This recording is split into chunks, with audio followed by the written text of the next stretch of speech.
Welcome to virtual virtual conversation between Naomi Shihab Nye and Linda Sue Park.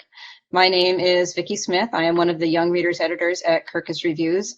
I am speaking to you from my office in South Portland, Maine, and I really wish that I were in San Antonio today. Let me see, I'm going to introduce our speakers alphabetically because I used to be a librarian and that's how I think. Naomi Shihab Nye wrote her first poem at the age of 6. She's been writing for children since the mid-90s, crafting poetry collections, novels, and picture book texts. She has won numerous awards, including the Jane Addams Book Award, which is given annually to recognize, open quote, children's books of literary and aesthetic excellence that effectively engage children in thinking about peace, social justice, global community, and equity for all people, unquote. She won the 2013 NSK Neustadt Prize for Children's Literature, which celebrates her body of work, and she currently serves as the Young People's Poet Laureate. Her most recent book for kids, Passed Away, Poems for Our Time, springs from her habit of picking up trash wherever she goes, and is both a lamentation on physical waste and a meditation on intangible values. Linda Sue Park also wrote poetry as a child. And like Naomi, her career as a published writer for children began in the 1990s and includes poetry collections, novels, and picture book texts. Her second novel, A Single Shard, won the 2002 Newbery Medal, and like Naomi, her work has been recognized by the Jane Addams Book Award. Her most recent book, The One Thing You'd Save, takes readers to a classroom in which the kids have been challenged with a thought experiment. Your home is on fire, your family and pets are safe. What is the one thing you'd save? As I was preparing for this panel, I kept reflecting on how similar Naomi and Linda Sue's paths have been. I particularly love the fact that they've both been recognized by the Jane Addams Book Award, which seems to be an award that we desperately need books to be winning. And I'm so glad that I'm with these two distinguished panelists who've both been recognized by it. But then Linda Sue shared an anecdote that showed me that Naomi and Linda Sue have a much deeper and longer relationship. And I'm going to quote from what Linda Sue wrote to me. When I was in high school, way back in the mid-1970s, I submitted several poems to a nicely produced magazine for young people called Power. It was a Christian magazine, and it was distributed in my church via Sunday school classes. I was thrilled when they published the poems I'd sent them, I think at least 5 or 6. After paging through the issue, my mother's comment, in absolutely typical Korean mom fashion, there's only one person in here with more poems than you. Some girl from Texas named Naomi. I love that. I love the fact that Naomi and Linda Sue are both here with me today. Linda Sue from Rochester and Naomi from downtown San Antonio, because probably a lot of you have not had a chance to read Linda Sue's book, which is brand new, and some may not yet be familiar with Naomi's book. We'd like to open with each of our panelists reading for a few minutes from their books. Linda Sue, would you like to lead off? Sure. I'm just delighted to be here, and especially with one of my heroes, Naomi, and actually another of my heroes, Vicky. So this is just like feeling like a home week to me. It's just, I'm delighted. And thank you all of you who chose to attend this session. There's a lot going on this weekend, so virtually. So I'm very pleased that you chose to spend this time with us. If you are so inclined, please put in the chat your sort of affiliation with children's books. Are you an author yourself?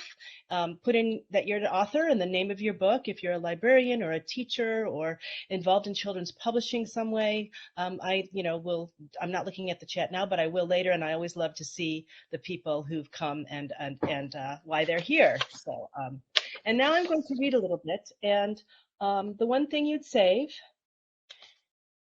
takes place in a classroom.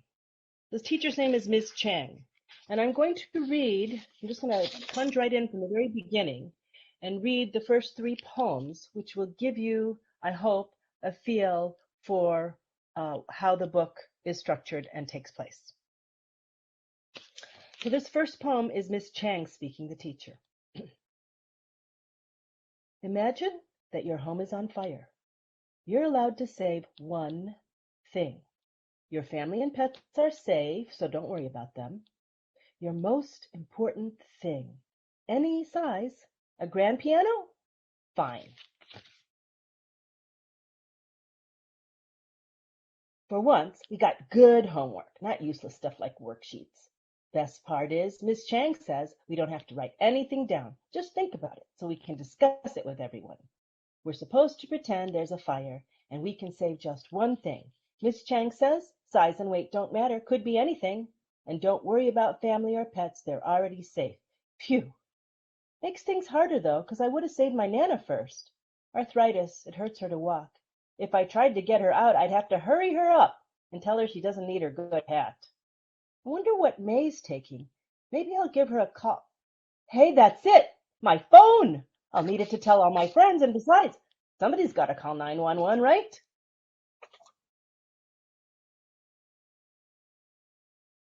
One thing? That's impossible! How can I ever pick just one thing? I've got so much stuff I'd want to take. My books, for a start, my graphic novels and my manga, my Calvin and Hobbes. Heck, my Neil deGrasse Tyson books, 7 all by themselves. I couldn't pick a favorite. Every one of them is awesome. Oh man, I hate this. I'm never going to be able to decide.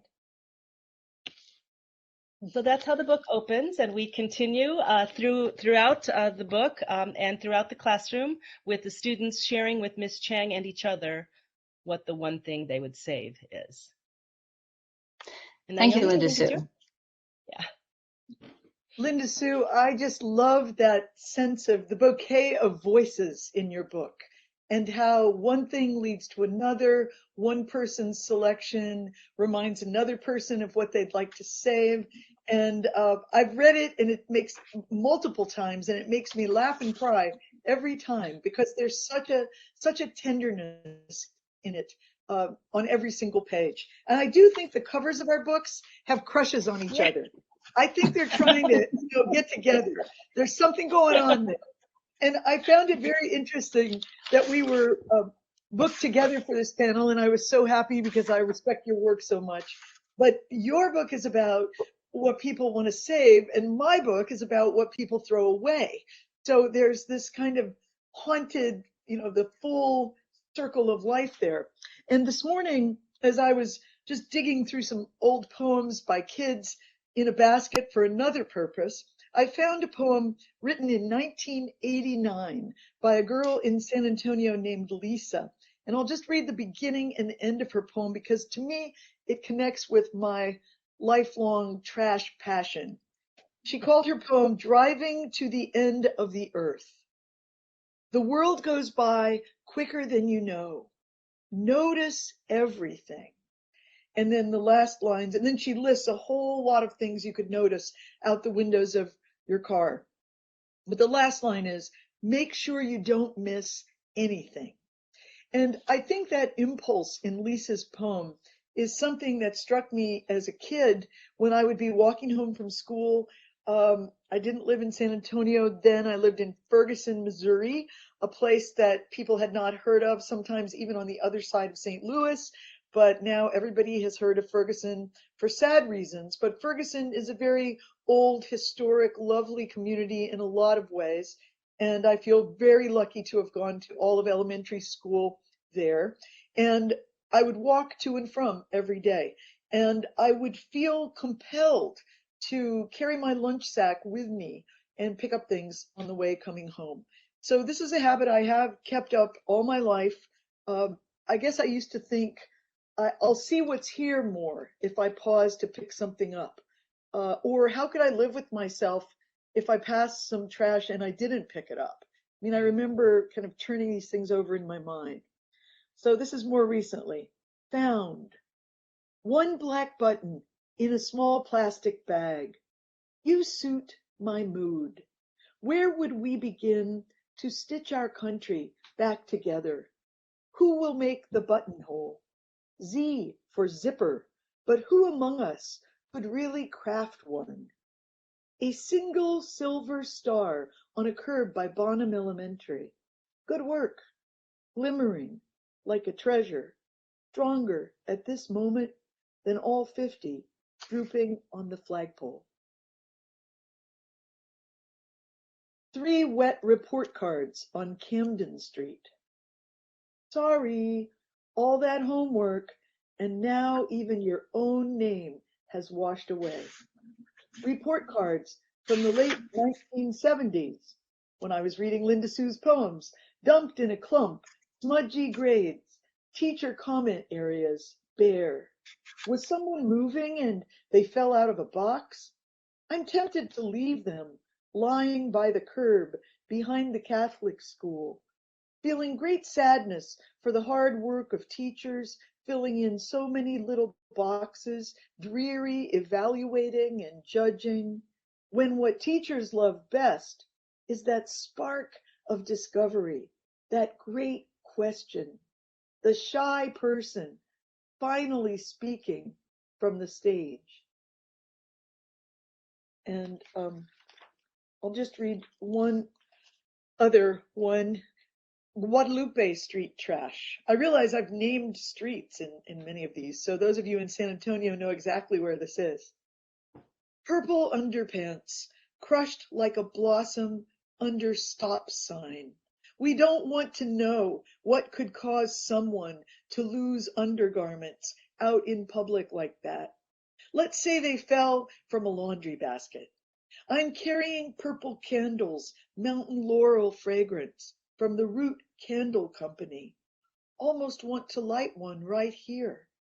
Take care of yourselves, your clothes, your souls, boys and girls of the world. Thanks. It makes such a difference to hear poetry read aloud. I've been reading your poems to myself for the past few weeks, and it just, thank you so much for giving voice to them. That was wonderful. So for folks who are here, if you've been attending the festival all along, it's not news to you, but just in case this is your first session, you can purchase both Linda Sue's and Naomi's books through the festival website from Nowhere Bookshop. And it's really important these days to be supporting our indie booksellers as much as we can. It's been a hard year for them. So please, once the session's over, please go and buy their books. They love them, and you love having them. Also, if you have questions for Linda Sue or Naomi or both of them, you can put them in the Q&A, and there will be time at the end of the session to answer some of them or all of them. We don't know. So pile them up and we will answer them. Linda Sue, I have one very specific question for you, because when I was working on the review for The One Thing You'd Save, one of my colleagues, who is a firefighter's daughter, became very, very distressed by, by the concept of The One Thing You'd Save. And she wrote to me, "You never ever stop to save anything." And so I would like you to, it's very important that anybody here who has a firefighter, who is a firefighter, or has a firefighter in your family or your background, to know that Ms. Chang, a little bit after Linda Sue stopped reading, she tells her class, "This is just an exercise. If it were a real fire, you should just get out safely and not worry about your things." And so, Linda Sue, I wanted to know, when did you decide to put that exact line in your book? Because it made a huge difference to my colleague, and I imagine it'll make a huge difference to a lot of people. I know exactly when I decided to put that line in the book, and it was quite late in the process, because it was always a thought exercise in my head, if you see what I mean, so that I was not worried about, about how it might be seen in real life. I don't know if I'm making any sense here, but the brilliant copy editor for the book said, "Don't you think this might possibly be a problem?" And in an instance of what will probably look completely like nepotism, but really, really isn't, because she was working for this publisher before she worked on my books. The copy editor happens to be my daughter, Anna Dobbin, and she said, on her copy edit notes, which didn't come to me, they went to the editor as they do. She said, "Is this not something that you, that should be dealt with in some way?" So we talked about, was it a disclaimer at the beginning of the book, separate, from the actual text? So I tried it both ways, and I much preferred Miss Chang saying it, as she should do, to her students. So, so that poem got altered quite late in the process. So, and please thank your young reader for me. She's absolutely right. So here's a question for both of you. You've both written books about things. We've talked about that already. And, you know, one of you wrote about things to save, one things that are people are throwing away. But obviously, and, you know, attendees who have just listened to a few of these poems already know that these books are a lot more about intangible things than just about stuff. And I'm really interested in how each of you came to this concept of how to explore these intangibles via stuff. Do you want to lead off, Naomi?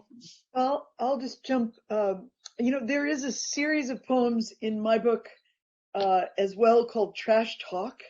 And I think the past 4 years before now, I was thinking more about all of the words that are sent out into the universe, the opinions, the biases, the ugliness that sometimes transmits through public news, and you know, just the sadness I was feeling over so many positions being held by my country or people in power in my country. So that was definitely causing me to think about trash with new vigor. And I found myself in so many times of frustration or fury going out into the streets with my handy tongs or my bigger tongs to pick up what was out there, like something tangible I could do to get my frustration out instead of just stewing in my house. So that caused me to start seeing a possibility of a book. And I think my great editor, Virginia Duncan, was possibly the person who suggested doing a whole book. She had seen me picking up trash when we walked together in New York City or other places. She knew that I did this and had a fascination with it. So yeah, I think for me, there was a need to assert simple, as you kindly mentioned at the beginning, simple values in our culture, in our communities that we care about. It says at the beginning of the book, I can't save the world, but I can pick up trash. You know, figuring out what can I do in the face of all that seems so wrong around us. So that's how mine was born. Often when I get asked questions like this, I'm like, I wish my brain were, you know, my brain process was more linear, so I could say, oh, this happened, and then that triggered this, and this happened, and that's just not how it works at all for me. And sometimes I think, well, you know what, I should just make that up just because it's just too hard to explain how it really happens. But it's sort of like, you know, I don't know, an octopus crossed with a cloud, crossed with, you know, it's just all this stuff that floats around for a long time, I think. And in this case, there were at least, I mean, a handful of things. So there was the fact that when I write my fiction, when I write my stories, I think a lot about, of course, developing the characters through what they say and do. But I also think a lot about their stuff and their space. So one of the things I do in my mind's eye is I walk into their living space, whether that's a bedroom or a little pocket under a bridge, as in a single shard. And I try to picture what's in there. You know, if you walked into, say, a modern American child's bedroom, there would be many things you could tell about them without them even being there. Right? So I think about that. I think about what our stuff says about themselves, and I think about what stuff would be important to my character, and that helps me, you know, help them start to become 3D. So that was one of the things. It was about people's stuff. Another one was that I love the poetic form shijo, which is a traditional Korean form. I had done a collection called Tap Dancing on the Roof. It was published in 2007, and I've always wanted to do another one and couldn't seem to settle on, you know, something that was sort of a cohesive theme, which Naomi seems so good at. So that was another one of those tentacles. And I am a boomer with millennial children who are, my son in particular, is constantly telling me, chastising me and my generation for having ruined the world for everyone else, you know, in many, many different ways. But I think about that a lot. And I think about how much stuff we all have. right? And that's a cultural thing in many cultures, but not all cultures. I mean, there are places, many places around the world, and even here in our North American continent, where people don't have nearly the stuff that we have. So that all sort of came together. And how could I write about stuff? How could I write about things in a way that would illuminate people, you know, the people I wanted to write about? And the final one of the other threads there was that I have always been terrified of writing a classroom setting, because you have to have the teacher and at least half a dozen students to develop, and you have to have the lunch lady and the bus driver and the principal and the playground attendant, and I just freak out because I can only do a few characters at a time for me to do justice to them. So the idea of a classroom, I have one book in which takes place in a full year, and the child is always coming home from school that day. She's never in school. She's always just coming home because I was so freaked out. So this was a challenge to me, which was, could I write a story, you know, or some kind of book? As it turns out, it's not a traditional story, but could I write something set in a classroom? And that's how it started. One kid, one poem, one thing. But as writers know, when your characters start to come to life for you, they would not stay where I put them. They wanted to talk to each other. And that's how it eventually evolved into a classroom discussion and a conversation, because initially it was just going to be, you know, a collection of one kid, one poem, one thing, you know, and it turned into something very different during the writing.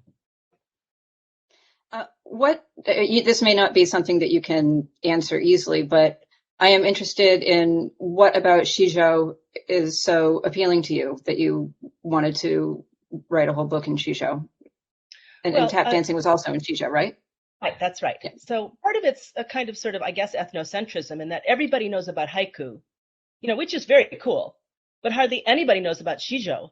And Shizhou is like, if anything, way cooler, you know, just because my ancestry is Korean. But, you know, I was like, why isn't it as well known? You know, so that was part of the impulse. But, you know, it's a syllabic count, and not a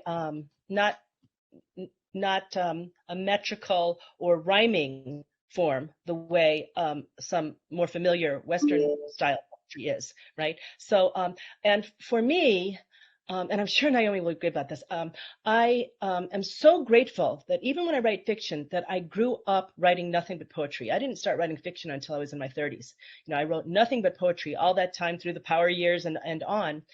And what I love about that, about poetry, and what it taught me, and I carry into my fiction all the time, is that poetry is a constant process of failure.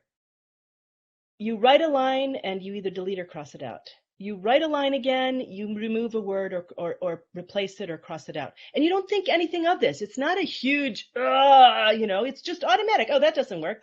Can I find a better rhyme? You're constantly revising, which so many teachers tell me is such a chore for their kids. You're constantly doing it, but on a micro level, where it doesn't feel like you're having to tear apart your entire existence to do something, right?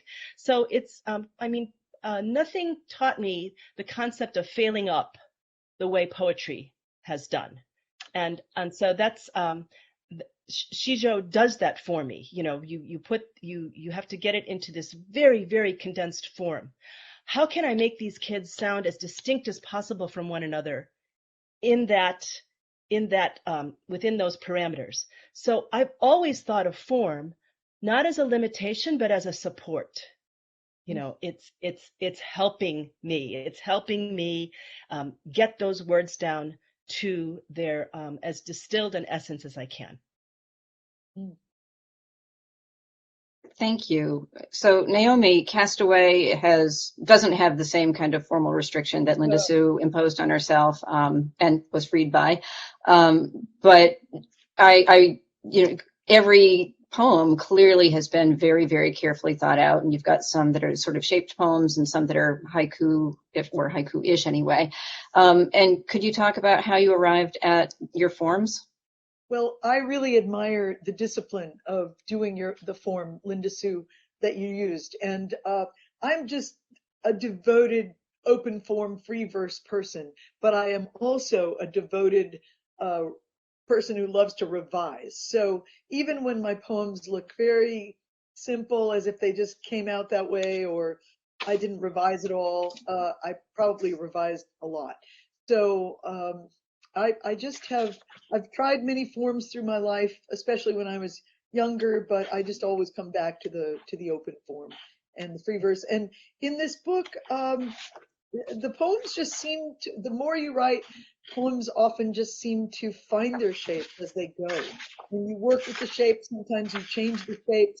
Like some were very conversational, and some were more descriptive, and some were more like lists or layers of many things, whereas some, like the one bag floating away from the third McDonald's in the world that I still remember from so far back, that was focusing on really one thing, and then having a kind of rumination about trash in general, and also about McDonald's, of what that meant to have, you know, a restaurant showing up that was someday going to be everywhere, as my father predicted.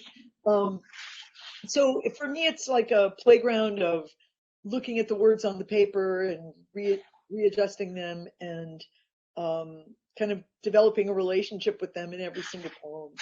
But I so admire what Linda Sue did, and I think it's a very effective form in your book.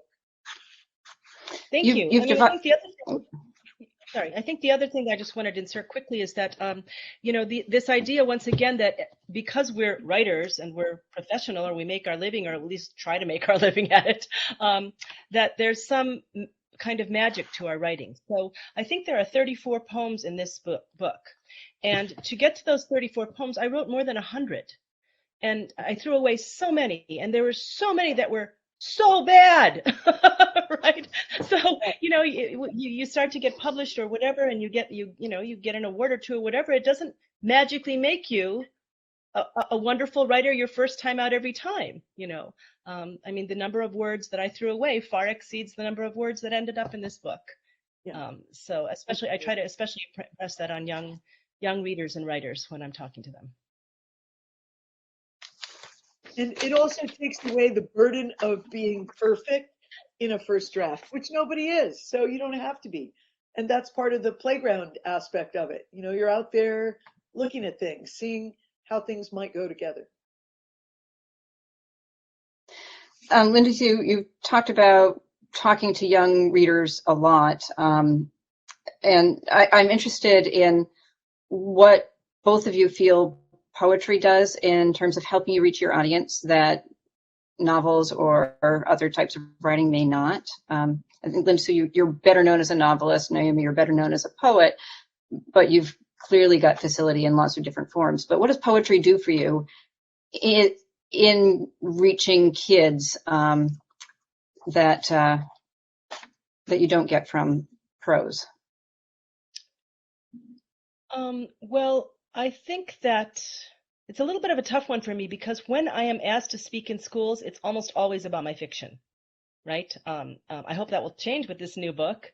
And I have talked about tap dancing to classes, but they, you know, in generally I'm invited to talk most often about A Long Walk to Water, and then A Single Shard, and some of the other fiction. But I think the huge advantage, once again, of poetry in the classroom especially, is its condensed nature, right? Kids can write a poem. You can't walk in there and say, okay, today your assignment is to write a novel. What the heck? You can't even really say write a short story. That's short stories are really hard and long in terms of, you know, what a lot of kids consider a writing assignment, right? But a poem can be read and shared and looked at and taken apart if you feel compelled to do that, and then, you know, you can write your own, and there's so many different ways, you know, found poetry and blackout poetry and things like that can be done, and that there's a natural affiliation for kids between poems and song lyrics. So, you know, they say, oh, I don't like poetry. Oh yes, you do. I've heard you recite every single word of that song or that rap lyric or that hip hop or whatever, right? Yes, you do like poetry, right? So I think in the classroom it has value, and of course as mentor text and writing samples. And sometimes I do get the comment a lot, not a lot, but often, from librarians saying the poetry collections on my shelves don't move. Kids don't check out the poetry books in my library.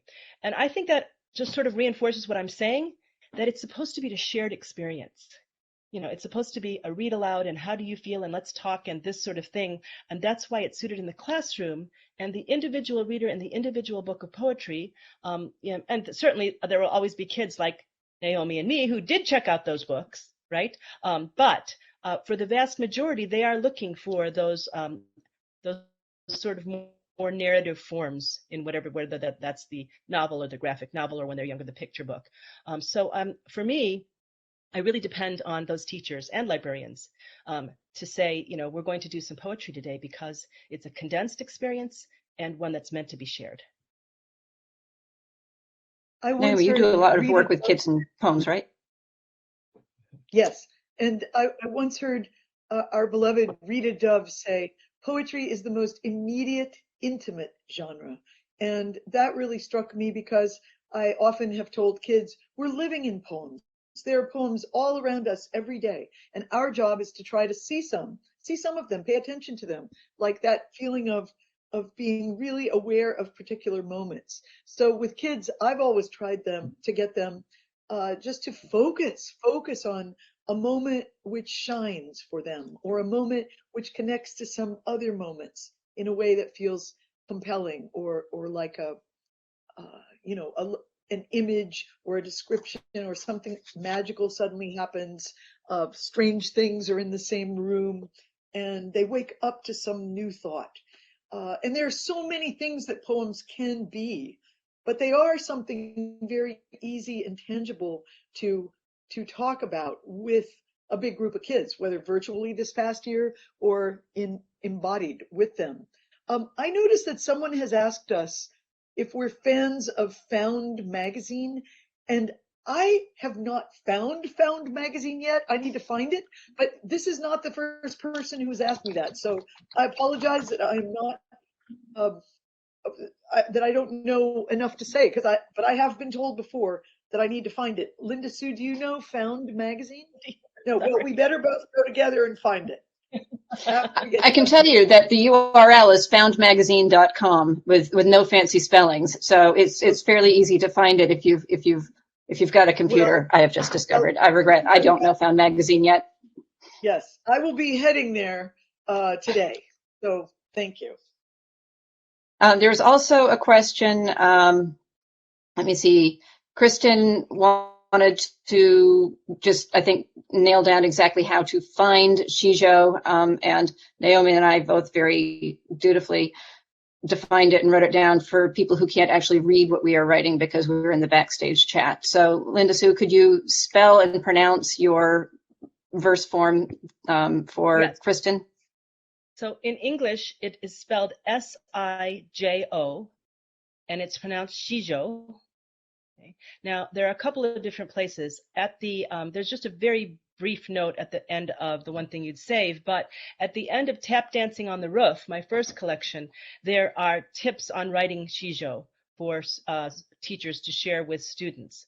There's also, I don't have the URL, but I'm putting in the chat to Google Shizho and Sejong.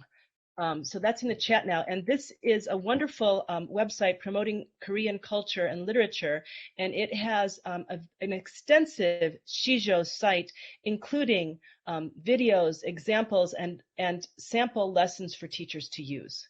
So if you're interested in having your kids, your students experiment with Shizho, if you can Google what I've put in the chat, you will be able to find it. I guess you know the main thing for me, because it's a where you count syllables, it's a little, and they're much longer lines than haiku, right? It depends, of course, on the age of your student and how much they're into poetry, right? But I don't tend to introduce Shizho writing to young students. They start counting on their fingers, and the words are not important anymore, and that's not the idea, right? So, for older students, the site is wonderful, and they also run a competition every year, and they're trying to promote Shizho in English here in the U.S. Can you give a sense of ages that you would, so what's the youngest age you would feel comfortable working with Shihab with? Oh, yes. I mean, I obviously it depends on the kid, right? But I would say maybe fifth grade and up, and of course your high school writers. It's a great form to introduce to them. So in just to get a little bit pedantic, in traditional Japanese haiku, it's actually not a 575 syllable count. That's the easiest way to translate it to English. But the syllabic verse forms in Asia are beat counts, not syllable counts. Okay, so in a traditional Japanese haiku, the beat count would be 3-4-3. Okay, and it's the same in Shijo. You have either 3 or 4 beats per half line. Okay, and this actually works out to the way most of us speak. Right, we speak in blocks that are about that long. So it's a very natural way to write as if people are talking, right? So for Shijo, you have what works out in English to be approximately 13 to 17 syllables per line, broken in half into 3 or 4 beats per line, right? So it gets too complicated. It gets too, and people are like, what, and that's okay. That's okay. So they can even just write it as 3 lines and forget the syllable count. Like I don't, if that's the 3 lines stretch across the page much longer than a haiku, right? And that's fine. Just, however, the important thing is for especially for elementary students, I would say, and up through middle school, is to get what, kind of what Naomi was saying, to get that moment or that realization or that emotion down on the page using words, and not to worry about the syllables unless you're either that kind of kid or writer or you're an obsessive adult. We've got another question. Craig has a long and structured question that I will read aloud. Linda Sue's comment about poetry not moving ties to Naomi's comment about writing playground. Poetry, books not moving, not poetry not moving. It highlights the difference between teaching and learning, of celebrating free independent reading versus structured reading as a job at school. And what's your take on the importance of independent reading? Naomi, do you want to? I think it's absolutely crucial, independent reading, in whatever ways classrooms, teachers can figure out to encourage it, do it. A few years ago, I worked at the Bombay American School, and every single day at that school, at every level, began with 20 minutes of free reading. And when I arrived on the first day, they said, go to the library, you need to get a book, because you'll have to be reading with us for the first 20 minutes. I've been to schools where there is an emphasis on sharing poems regularly, or the principal will read a poem on the intercom, and then kids will take turns picking their poems to read. And whenever there's that independent discovery encouraged amongst students, there's much better energy about reading, writing, and creating text themselves. It can't be just a fill-in-the-blank experience. We're doing this because we're going to take a test on it later. That's not what reading is. That's not what made any of us fall in love with reading. So we have to figure out ways to encourage the reading of all things that we value. Yes, I think that element of choice. I mean, if you just think about your reading as an adult, what do you look forward to? The reading you have to do for work, or the reading that you choose for yourself? And it continues to amaze me that there are, there are so many wonderful teachers and educators and administrators who get that, and that there are others who don't. You assign reading and you limit choice, and then you wonder why they don't look forward to it. Give me a break, I just read a line in a book, Holly Goldberg Sloan's The Elephant in the Room, or An Elephant in the Room, that said, everybody wants to be the boss of themselves. Yeah, everybody, right? Not just, you see it in a toddler, right? So to me, that translates to, reading choice at some point during the day, and every day, reading choice.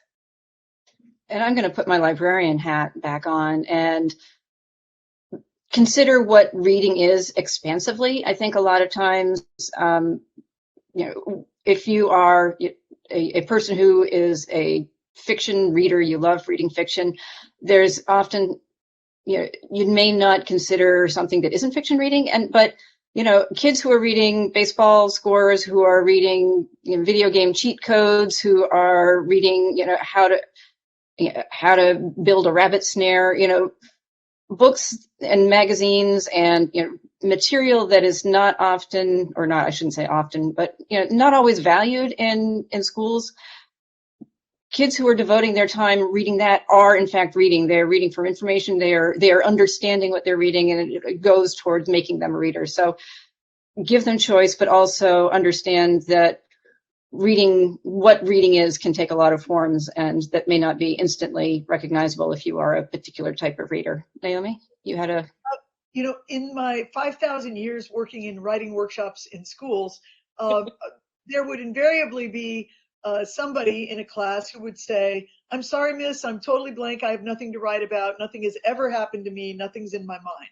And I used to do different things when that would happen. But one thing I did sometimes was to take the trash can in the classroom over and place it right next to that person's desk and say, "Write a letter to this."